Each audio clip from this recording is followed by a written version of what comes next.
Welcome to the Big 12 Insiders, your Big 12 sports show. Here's your host, Brien Hanley.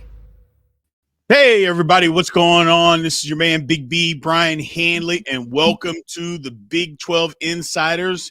Joining us again, as always, on Tuesdays, our man, Tim Fitzgerald. Fitz, how are you doing today? I'm great, and I'm just struck by the simple fact, Big B, that you add and subtract schools from the Big 12 conference, and it doesn't change. No. It's still great football, but every game is self-contained. You can't judge a team by what they did last week necessarily. No. They might come kick your ass that week, and it's just a blast. It's amazing because literally it seems like everyone has a shot in every game, and it just plays out that way. And we try to explain to the newcomers that this is going to get chaotic, and here we are, 2 games into Big 12 play for most teams, and it's already chaotic. Yeah, it's absolute chaos. And again, if fans, if you guys don't know, people that are watching, look, I love chaos. Not only do I love chaos, I love hostile, and we've seen all of that already, and the conference is just beginning. So love it. We're going to get into these power rankings here in just a quick second. But as a reminder, as always, remember to like, follow, subscribe, continue to leave those comments, and hit the notification bell so you know exactly when Big 12 Insiders content comes out. So we appreciate everything you guys have done for us and the support you have shown us. Please continue to do so. So without further ado, let's get to these power ranking fits. Yeah. So look, at 16, I've said it before, until further notice, Houston is at 16. Look, they haven't scored a point in 2 weeks. I mean, not a point in 2 weeks. It's hard to win. So it's just, again, I have all the faith in Willie Fritz, but right now it's an absolute disaster there. It wouldn't be so bad if you were a soccer team. They often don't score in back-to-back matches, but you're a football team. You're supposed to score. Yeah. Points. There's a scoreboard. You could save money, just take out the scoreboard at this point. Just that's electricity. That's labor. Oh, it's just not going well right now in Houston. You thought that after a couple weeks ago at Oklahoma, they showed a little bit of life, but it's not going well. Not going well. At number 15, Kansas. Kansas is an absolute dumpster fire right now, Fitz. There's no ifs, ands, or buts about it. I with all the talent that they have and the coaching that they have, or the supposed coaching that they have and the supposed talent, I don't see how this team can be where they're currently at right now. I just don't understand. I can't wrap my mind around it. They've got too much talent to be this bad. Lance Leipold is too good of a coach to be this bad. Yes, they hurt themselves with a bad hire at offensive coordinator, and that can cripple your program, but he better fix it. And what I mean is pick someone else to call plays now, because that ain't working. And you know what? If Jalen Daniels is going to play like this, you need to consider Ballard or someone. You got to. It's just, this is not tenable. I wonder how much of this stadium project distraction has played into this. I talked to a coach at another institution that said, I think Kansas got ahead of themselves. Mm-hmm. And this was a team that's played Kansas, that Kansas got ahead of themselves, and they thought they were ready to contend for the playoffs or a national title when they should have just been eyeing the conference championship game. And they just went into early games like, we got this one, and they ain't got it won. So it's a mess. I feel for Kansas fans because they were stoked over this season, but it is indeed a dumpster fire. Yeah, the problem, obviously, Jalen Daniels is not playing well at all. Nope. They refuse to continue to run the ball when they're having success running the football, Fits. I just don't understand it. They're not playing complimentary football last week against West Virginia. Keep the ball. You couldn't stop them. Your defense has been okay this year, but you couldn't stop them. Why not just continue to run the ball to try to keep it out of their hand? They didn't do that. It's just, and you're right. Pick another person to start calling plays. You can do that. It's okay. The one thing about mistakes that people continue to live in the mistake, Fitz, Yep. is that they won't admit early enough that they made the mistake. Hey, it isn't working. I'm sorry. I got to make a change, period, because it's not fair to the fans. It's not fair to the players on the team. It's not fair to the other coaches. Get out of the mistake. Hey, this is what it is. We've got to make a change now, because I'll be honest, as bad as Kansas is right now, the season is not over. It's just not over. 10.5. Yeah. But I tell you what, it will be if you continue down this path. It will absolutely be over unless you decide to make a change. I don't care what your industry is, what your business is, and if it's football in particular, because it's so visible. If you've got a new employee that's disrupting your workflow, your systems, efficiency, you got to get them out. Yep. You do. And if you let them stick around, they're just going to destroy what you've built and dismantle the faith of your customer base. And that's what we're seeing. It's weird. Next up, I got TCU. TCU beat Kansas, but I'm not a believer on TCU. And until I see you got to beat somebody else. You got to go beat somebody else, Fitz. Don't tell me and you're going to hang your hat on beating Kansas. No, I'm not buying TCU still. Good win. Don't get me wrong. Yep. You go on the road, I guess technically on the road, go to Arrowhead. I mean, the TCU kids were just as fired up to play in Arrowhead as Kansas, and everybody's going to be, Fitz. If you tell me I'm an opposing team, I'm not going to be fired up to go into the stadium and play where the Chiefs play? Of course I am.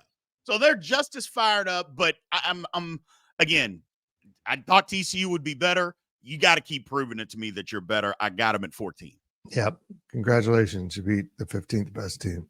Yeah. Woo. I guess it's good if you're TCU, you're hungry for a win, you got one. Maybe that helps you start moving forward, but they just don't look very good either. Nope. Not right now. They don't. At number 13, I've got Baylor. Now, the one thing that I can say about Baylor, Fitz, is that Baylor is fighting. Yep. When that game was at 21-0, I was going back and forth between the Kansas State, Oklahoma State game and the Baylor BYU game at 21-0. I even tweeted out, well, this one's over. I go, these kids have quit. Turns out they didn't. Say what you want about Dave Aranda. He got them to keep fighting. They did. I don't know how that happened. I mean, look, we can say that he's on the hot seat, which clearly he is. But there has to be something said for you lose a game on a Hail Mary, and it's basically your fault because you called a horrendous defense, and you give up a Hail Mary to lose a game. That's crazy. Then you come back, and you're down 21-0 in the first quarter, and your kids don't quit. Yep. You have to give somebody some credit for that. They're still not very good. Don't get me wrong, but give him some credit and give those kids some credit for hanging in there and making it a game against BYU. Agreed. I'm amazed that those kids haven't broken. I mean, if Colorado didn't do it, then how did the first quarter of this game not do it? But no, they keep staying the course. They're not a very good football team, but they're bought in. And that's not when you fire a coach. When the kids are still bought in, even if they're struggling, you kind of stick through it. When the kids just kind of surrender the fight, that's when you need to make a change to get some fire going. But I think at this pace, Aranda's going to survive the season. He won't survive after that probably, but I don't see a midseason firing of him based on how the players are reacting. Maybe that changes as it builds up and mounts through the rest of the season, but they're still fighting. It's impressive. Absolutely. At number 12, I've got West Virginia. Look, I think it's still the verdict's still out on West Virginia. We got to see more. I thought this was a team that would be better. They let a game get away from them against Pitt, which Pitt is 4-0. So, but do we really believe that Pitt is that good? I don't think so, but we'll see. But again, they're 4-0. West Virginia found a way to come back from the dead against Kansas the last time out. But right now, I think 12 is a good spot for them with some real opportunities coming up for them to be able to move up. I totally agree with you on that. Now we're getting into the muddy middle of these rankings where it's hard to sort teams out. You are going to vary quite a bit from the Big 12 publishers which we'll review in a second. But yeah, it gets difficult to rank them here in the middle. Gotcha. And then the last one, well, I say the last one before we reveal our first six. At number 11, I got Oklahoma State. Yep. And I got nothing with Oklahoma State. I really don't. I thought the game plan to start the game against Kansas State was outstanding. Then they would just went away from it. We're going to decide we're going to run a bunch of RPOs and we're going to forget about the R. It's just going to be PO, and we're going to use Ollie Gordon as a decoy, even though he's running all over Kansas State. We're going to stop doing that and let Alan Bowman try to beat him, and he couldn't beat him. I have no clue. They can say that he's hurt. I'm not saying that he's not nicked up, but who's not nicked up playing football? Because if he was hurt, he'd have sat out. He didn't sit out. He kept playing. They kept giving him the ball, just not very much. But the one thing I know, Fitz, they got beat up, physically whipped the last two football games. Yep. I know that for a fact. Yep. Ollie Gordon had 72 yards on 7 or 8 carries in the first quarter. Feed him the ball. Yeah. Get him going. No, they forget him for 2 quarters. He ends the game with 15 carries for 76 yards. He picked up 4 yards after the first quarter. And a lot of that was just sheer neglect by the Oklahoma State play caller. And some of it was K-State decided we're absolutely taking him away. And why was that, Big B? Because Alan Bowman was hot trash. That guy has the worst fundamentals for a 7th-year college quarterback that you could imagine. He throws off his back foot constantly, trying to lean back from pressure. He's constantly trying to sidearm passes that work about a third of the time. He just breaks down his fundamentals, and he doesn't take sacks. He just throws the ball away in the face of any pressure. And that's all K-State had to do, is get a little bit of pressure, and Bowman would panic and just throw the ball out there, and he was intercepted a number of times. Yeah. He's not a D1 quarterback. I've been saying it. He went on a hot streak last year, but he was awful in Manhattan and bad against Utah for most of the game. It's pitiful to watch because that should be a pretty good football team. Yeah, they should be. They got a couple of, obviously they have a great running back. They got a couple of guys playing receiver that I think are going to be playing on Sundays. It was weird. I mean, it was the 364 yards he threw against Kansas State could have easily been the most empty stats that I think I've ever seen in a football game. Because if people just come to look, they'll think, oh, Bowman played pretty well, even though they got beat. But they must have not been able to stop him, which they couldn't. Kansas State just went up and down the field on him. But no, I'm sorry, it just wasn't great football. Let's look at the first 6 here compared to what the publishers have. Bottom 2 are the same.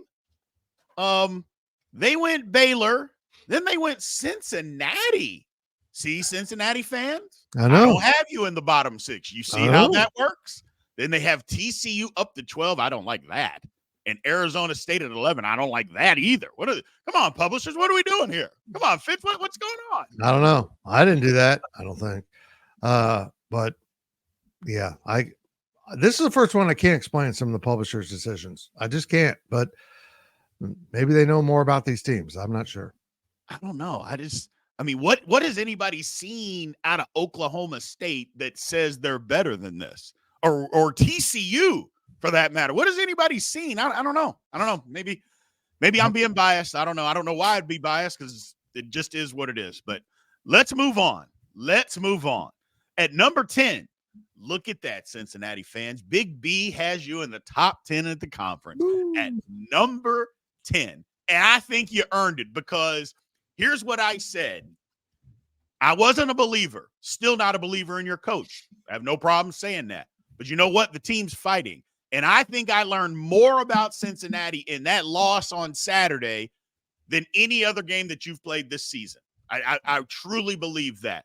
I thought you fought. Now, your defense, the secondary's got to figure some stuff out. Not just the secondary, just defense in general got to figure some things out. But I think we found out a little bit more. I underestimated Brendan Sorsby. He's a very, very good quarterback. Did some things to Tech's defense, their secondary especially. He's not great, but you went up and down the field and you had a chance on the road. And that's all you can ask for in this conference is to have a chance. I got him at 10, Fitz. Yeah. They're getting there. Yeah. I got to be honest. I don't know what they've gotten in front of them, but they're getting there. That was a sign of improvement over the last 2 weeks. Houston's not very good, but you took care of business. You go into Tech, which is a difficult environment. Right. And you get them to overtime. That's pretty good. You put up a lot of points, and that in this conference, sometimes you need to have the ability to put up points, or you're going to get smoked. This was one of them, and they answered the call. Well, the thing about it is that now there's a lot of football still left to be played. And as you guys know, my power rankings, it's a week-to-week thing. And when you lose, I'm going to punish you based on how you lose. But if you lose and it's impressive, I guess if there's an impressive loss, I'm going to reward you. And this is one of those times where I'm going to reward Cincinnati going on the road in those circumstances. That's not an easy place to play in Lubbock, Texas. And I think they handled themselves well. So good for them. Yep. At number 9, I got UCF. And I don't want to hear it. I don't want to hear it from UCF fans. You literally got physically whipped by Colorado. I don't want to hear anything other than you're right, Big B, because that's literally what happened. Now, you can say 4 turnovers, and that caused you not to be able to do what you wanted to do. Well, then stop turning the ball over. How about that? I just don't want to hear the nonsense. They ran for 177 yards against Colorado. I think that says more about maybe what Colorado's rush defense has been or has turned into. You can give them credit. But I know one thing. If you're only going to outrush Colorado by 49 yards at home, you're going to lose. And especially when you're a running team, and UCF is clearly a running team, and that's all you could do, I'm sorry. It just prove me something different, because I know your defense isn't any good. I saw that against TCU. I go, but now we're seeing it. You're going to have to prove me wrong. But you're at 9, UCF. And again, I don't want to hear it. You got physically whipped. If you were in Central Florida on Saturday and you heard a high-pitched wheezing sound, that was the air coming out of the bounce house. Yeah. Because that was bad. That they had every right to believe they were going to win and dominate that game. And they didn't even come close to either one of them. Nope. Kudos to Colorado. That's right. They finally, for the first time this season, look like a real football team. Not just a talented team that can beat you. They look like a team, Big B. And it was, if you're a Colorado fan, that was a huge step. That wasn't a win. That looked like a collective victory. Correct. Absolutely. It just, look, UCF, I know there's a lot of fans out there and they're super excited. And they got super excited about that win, that comeback against TCU. But if you look at it, and now you start to see maybe TCU just wasn't what everybody thought they were going to be. And maybe that win's not as good. I don't know. But this is big boy football. You can't get beat up like that and expect to win. And don't talk to me about turnovers. I don't want to hear it. Turnovers are part of football. Just don't turn it over 4 times. You turn it over 4 times, you're going to lose. And that's what happened. So you're at 9. At number 8, Arizona State had off week. Arizona State, like I said, I thought they handled themselves well at Tech. They've got some good football still left to be played, or a lot of football, some key games. We'll see where they're at. I think 8 is a good spot right now for Arizona State. So right in the middle of this conference, plenty of room to move up and move down. So we'll see what they have in their repertoire here, if they can start building. I think they're a much better football team, but now you need to go prove it. And kind of the same thing at Cincinnati. Being close is okay, but it's not what gets the job done. It does show you're improving, but now you got to get over that hump. Correct. Like I said, there's a lot of football left. And I think it's key, because for them, the way they started the season, Fitz, undefeated, people starting to talk about them a little bit. Yeah, you lost a conference game on the road, but now let's go see if that 3-0 start wasn't a fluke. Go prove yourself and go win another 2 or 3 games in a row here and really put your stamp on this season. Because if you do that, people will start talking about you a little bit more, and the confidence will start building. They got an opportunity here, big opportunity. Agreed. At number 7, I have the Colorado Buffaloes. Now, there's going to be people that say, come on, Big B, you're a Coach Prime fan, and you're just doing that because you like Colorado. First of all, I don't like Colorado. I could care less about Colorado. I admit I'm a Deion Sanders fan. I want it to work, but I also didn't think it was working. But you go to UCF, who, whether you believe they're good or not, they whipped them. I mean, 48-21 is a whipping. I don't care what happened. They whipped them. You take advantage of turnovers. We gave all the credit to BYU last week or the previous week when they took advantage of all the Kansas State mishaps. You gave them the credit. Why can't you do the same thing with Colorado? There's too many people that aren't trying to give them credit for and just saying, well, it was turnovers. Well, turnovers are part of football, man. And, oh, by the way, your job as a team, if somebody turns the ball over, it's your job to capitalize on it if you're a good football team. Colorado did that.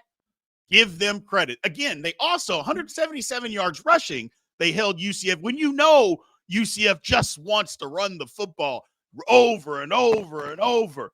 And then they were able to run it for 129 yards themselves. Now, you might think that that's not a lot of yards, but they haven't been able to run it hardly at all. And they're doing it more, and they're trying to do it more. I'm giving them credit. Look, prove me wrong. They got a bye week. Then Kansas State comes to town. I got them at 7. That's a good place for them.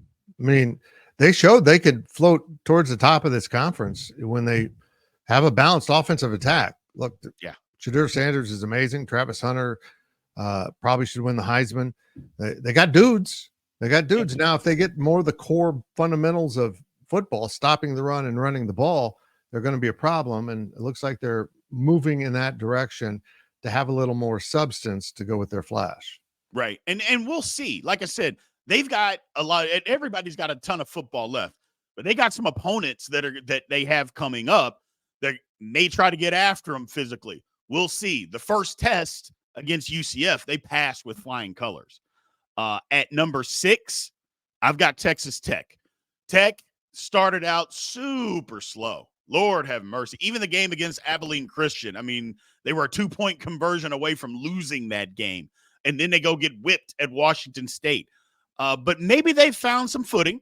Their defense, again, banged up, and it's not great. Let's not kid ourselves. But they can run it, and they can throw it. And so when you have a balanced offense like that in this conference, Fitz, you have a fighting chance. They may have righted the ship. Big game this weekend at Arizona. But right now, I got them at number 6. Tech has the ingredients. They just don't have the recipe. They don't know how to quite put it together. And when they do, they're going to be tough. But this is kind of, for me, an ongoing disappointment because I was a believer in Joey McGuire, and then he had last season, and now they're okay this year. I feel like they should be in the top 4, but the defense continues to be a problem. And when you got a defense like that, you simply aren't going to be able to score enough points against good teams. They're going to limit that and then still move the ball on your defense. So they've got trouble ahead, but they're belong where they're at. It was a good choice. Gotcha. And at number 5, people are going to Utah fans are going to blow their gasket, but I got Utah at number 5. I'm sorry. You got physically whipped. We've been talking about these teams getting physically beat up. Well, that happened to you, Utah. I know you did it to Oklahoma State the week before, but Arizona came to your house and did the exact same thing to you. Now, look, don't talk to me about Cam Rising being out. Until he gets on the football field, I'm not considering Cam Rising as part of Utah's football team anymore. I'm just not going to do that. Until I see him in the lineup, taking snaps under center, I'm not going to count him as being a part of that offense. I'm just not going to do it. So this is your current quarterback the way that it is right now. And it didn't look good. I just be honest. Arizona came in and they said, you're not going to run the football, and you didn't. And we're going to run the football whenever we want. And they did. And that's what happened. It wasn't that Fafita went and threw for 400 yards at Utah. He didn't do that. But he did make crucial plays at the end of the game when he needed to. But I'm sorry, Utah fans. You got to take this one on the chin if you're being honest with yourself. You don't want to be at 5. You probably don't think you're at number 5. But what have you done in front of the other 4 teams that says you should be any higher? You got smoked at home. Yeah. I mean, that never looks good. And look, I know the quarterback situation isn't ideal, but your quarterback didn't give up those rushing yards. He did not. I mean, all of a sudden you couldn't stop the run.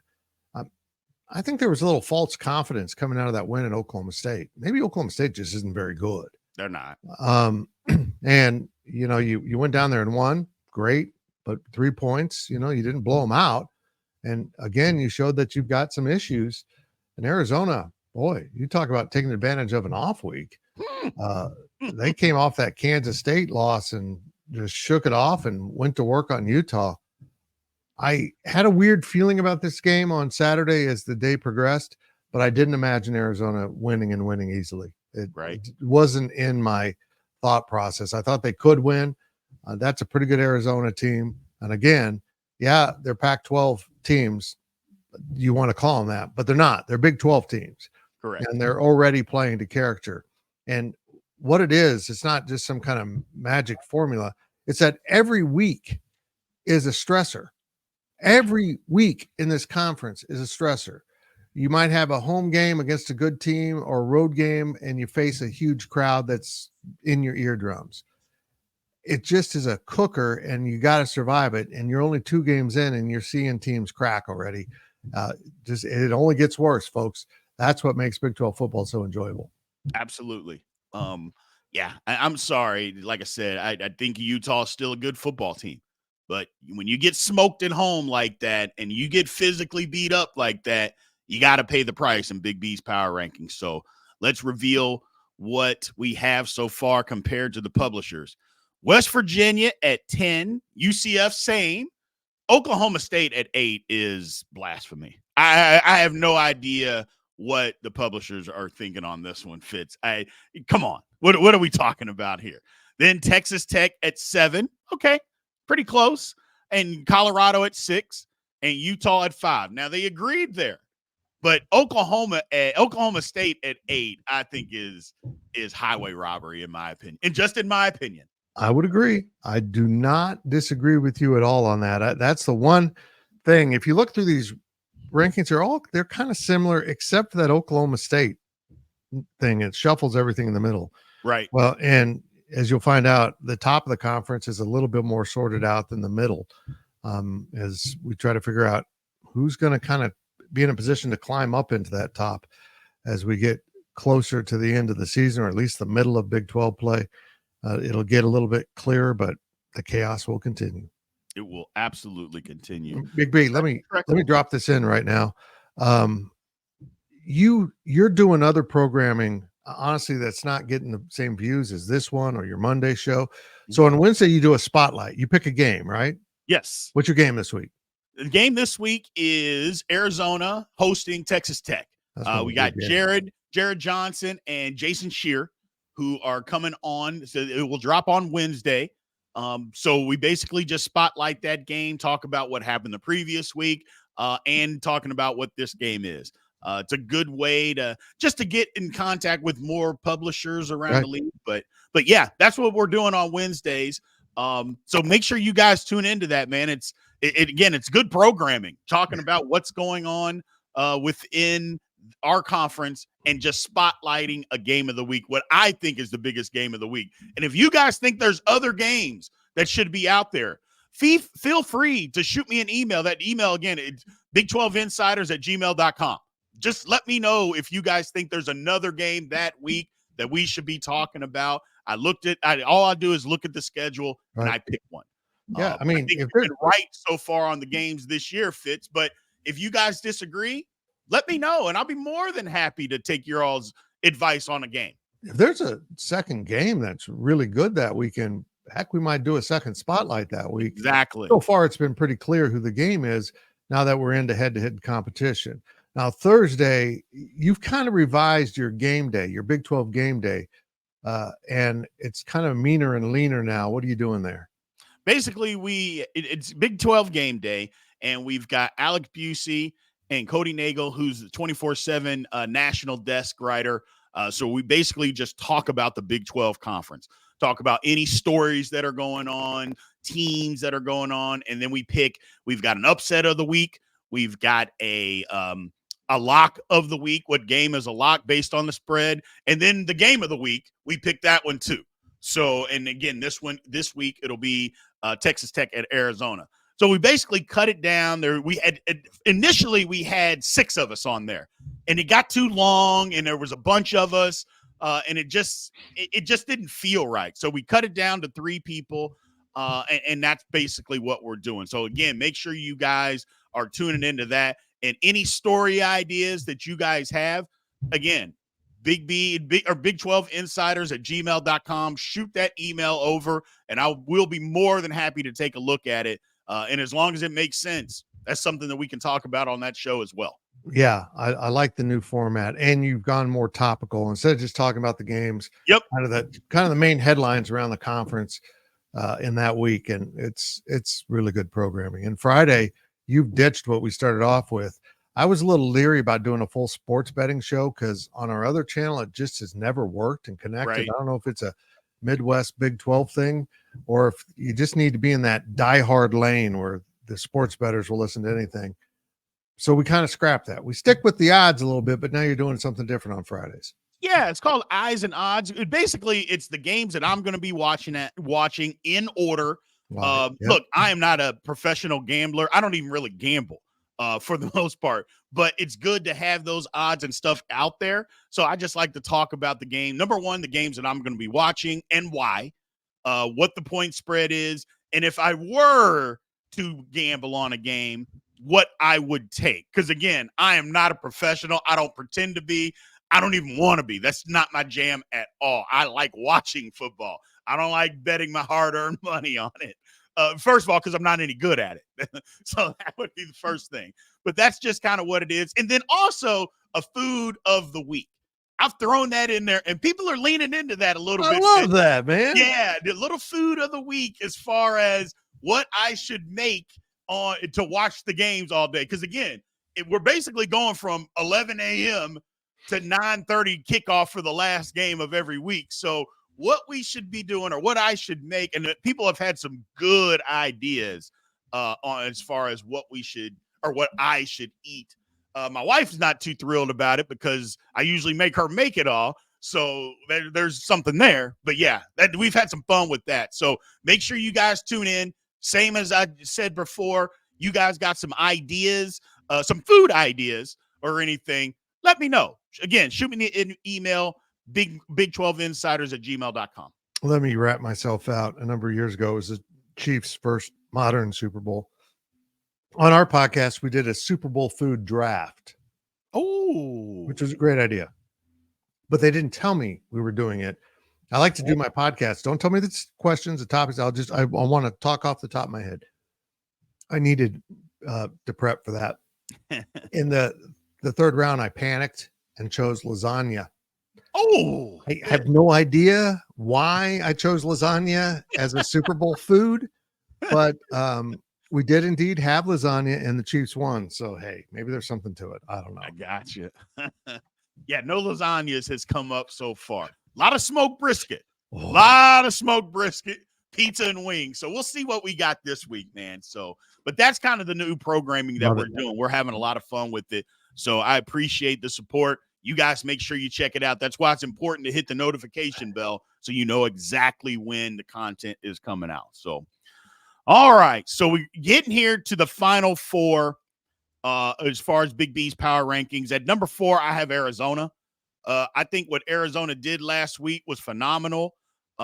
Yes, they got physically beat up. And I know I keep saying that, but that's kind of what happens in this conference is they got beat up by Kansas State. They did. But they took their off week. They took it serious. I think a lot of people wrote them off, Fitz. I'll be honest with you. I think a lot of people wrote Arizona off. And this was them saying, hold on a second. That was one game. And maybe that was a fluke. We'll see how the rest of their season goes. But I think that was a little bit of a statement how they beat Utah on Saturday, Fitz. It was. I mean, we all thought Utah was going to be a big problem and, probably cruise through much of their schedule. And then Arizona just rolls into Salt Lake City and takes care of business. Honestly, I didn't see it coming. I thought maybe they'd be competitive, but the way they controlled that game was impressive. And now we need to have a talk about Arizona. Why did we kind of think they weren't that good? Because they lost to Kansas State and the way they lost to Kansas State. Mm-hmm. But that was a non-conference game, folks. Yeah. That didn't count. Oh, that has no bearing on this Big 12 race. So Arizona is off to a really good start. Yeah, and I think you said it best. It's how they lost to Kansas State and why people wrote them off. But then it goes back true. It's how they beat Utah is why people are saying, oh, well, wait a minute. Hold on a second. Maybe we wrote them off too soon. Maybe this Arizona team has something. And you look at their schedule, Fitz, it's manageable. Now, it's the Big 12, and anything can happen, trust me. But it's manageable from here on out. Big one Saturday, but we'll see how this thing goes. At number 3, I've got Kansas State. Big bounce back win against Oklahoma State. Now, we just finished talking about, we can't be hypocrites and just finished talking about how bad we think Oklahoma State is. And I do think they're bad, but that was impressive what they did. The thing about Kansas State that they didn't do the week before is answer adversity. They literally got punched in the mouth against BYU and had no idea how to even respond. Well, they got punched in the mouth again by Oklahoma State, down 13-7. Well, they responded with 35 points in a row and to just blow out Oklahoma State in Manhattan. It helped that they were at home, but, you know, you can't play all the games on the road. So good for them. Good bounce back. They got to keep it rolling. I think this is a good time for them to have a bye. They have a bye this week, reset a little bit, and then they got a big one at Colorado. I think there's going to be a lot of national eyes on that game because there always is for Colorado anyway. But this is a big game for Kansas State, but 3 is a good spot for them. You're muted, Fitz. I was keeping the roofers at bay. I don't know if you've heard any of it, but they're pounding pretty good. Yeah, look, K-State goes into an off week with a healthy dose of confidence. But you said it. At BYU, they had a quick score. It was off a scoop and score. Against Oklahoma State, it was a long play. And all of a sudden, you know, they did the flea flicker, and all of a sudden Oklahoma State's in the end zone. K-State gets the ball back in both games, and Avery Johnson throws an interception. At BYU, the defense didn't bow up. They just let him walk into the end zone. And that angered Chris Kleiman quite a bit. This time, the defense stopped him, and Avery got better because he struggled throughout that game at BYU. Avery Johnson played a really good game after that. But when you're talking about K-State, Big B, people in this conference and certainly nationally aren't talking about DJ Giddens enough. Nope. That dude ran for 187 yards on 15 carries. He averaged 12.5 yards a carry against Oklahoma State. He broke a 66-yard touchdown. We talk about Avery Johnson. We talk about the fun of Dylan Edwards and the tight ends. They've played 4 this year, and they've all cut touchdown passes. But the backbone, the spine of that offense is DJ Giddens' ability to run the ball, find space in confined quarters, and feel space and jump into it and get going. He's really playing at a top level. Yeah, definitely not enough talk about. I always say that Taj Brooks and DJ Giddens don't get enough pub nationally. 2 of the better running backs in the country that not enough people talk about. So at number 2, I have BYU. Look, I thought it was a good win. It was. Considering at Baylor. And I know Baylor's not very good, but considering what everybody told BYU how good they were last week. Everybody across the country said how good they were. That's all they heard. And then they come out they go on the road 21-0. Now, I think BYU is going to have to find a way to run the football. It got chaotic when they needed to run the football. They literally couldn't against Baylor, and that could be a problem. But you know what? They're undefeated, and that's all that matters is that they've won all the games presented them. Does it need to get better? Yeah, but right now, this is where BYU is. And to be quite frank, I'm just not sure why all the disrespect, Fitz. A lot of people should we be a believer of BYU? I'm like, what else do you want them to do other than win every game? I mean, what are you asking of them right now? I don't know. It's weird. It's pretty remarkable what they're doing. Young quarterback playing exceptionally well. not just a young quarterback, but he's having to manage everything at a level that probably wasn't expected of him because they've had about 7,000 injuries to running backs. I might have exaggerated, but not really. And I think they're down to the fourth or fifth guy, and they've got to find a way to run the ball. It's essential, but they just keep winning. And I've seen them now. I've seen them in person. I've watched them quite a bit. The defense can play. The defense gets it done and gets the offense, the opposing offense, off the field when it's really needed. I think BYU's for real. Now, will they be in the championship game? I'm not quite ready to go there because this is a war of attrition in the Big 12, but they're legit. They're not just getting lucky or playing some good ball temporarily. I think they're a pretty good football team. Yeah, I think they're a good football team. That defense is very physical, and that's the thing that, a couple weeks ago, a BYU fan got into it with me in the comments saying, oh, it's a myth that they're not physical. I'm like, it's almost like they didn't pay attention to Big 12 media days. Their coaching staff, their players, they all said the same thing. We were not a physical football team last year, and that was the problem. Well, this year, they are being a physical football team, and guess what? They're undefeated. It's amazing how that works.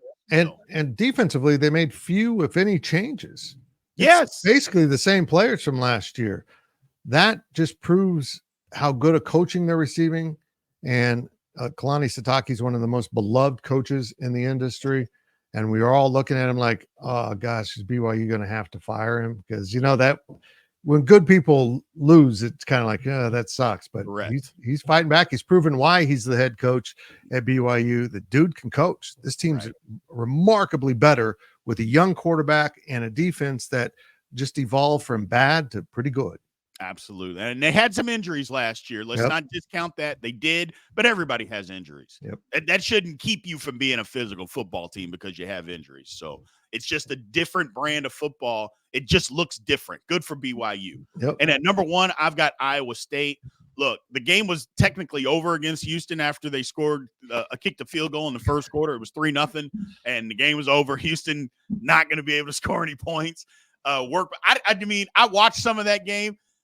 Iowa State looked about as vanilla as you could possibly get for a Division I football team. It was almost just like it was a scrimmage, that they treated it almost like a scrimmage. I don't want to disrespect anybody, but that's what they acted like. It was just, we're going to go out here. We're on the road. We're going to go play. We're going to go win. Let's get out of this healthy and let's get on to the next week. And that's kind of what it is. That's not meaning that Iowa State's not very good. I think Iowa State is very good. I just think, here's where we are. We don't need to do anything risky to go beat Houston. Let's just go win the game and get out of there. I'm going to be blunt. I've been a believer in Iowa State, but I'm not quite totally sold yet. They're standing and they're undefeated, and they've done some good things, but I need some more. I would put them at 1 too. Don't get me wrong right now because of the other losses. They pretty much need to be up there with BYU, but I need to see some more. They've been able to get away with pretty vanilla play because they just haven't played a really tough schedule outside of that win at Iowa. It was a great win. Yeah, and a lot of people are putting, a lot of emphasis on that win at Iowa. And I will too, because while Iowa seems to always get ranked, Fitz, and I have no idea how I do have an idea on why. But Iowa's still a good football team. And that's a good win that Iowa State had. So they need to be at number 1 in this conference. Revealing everything here. All the same. Well, top 5 are the same. Basically, the top 5. We all agreed on the top 5.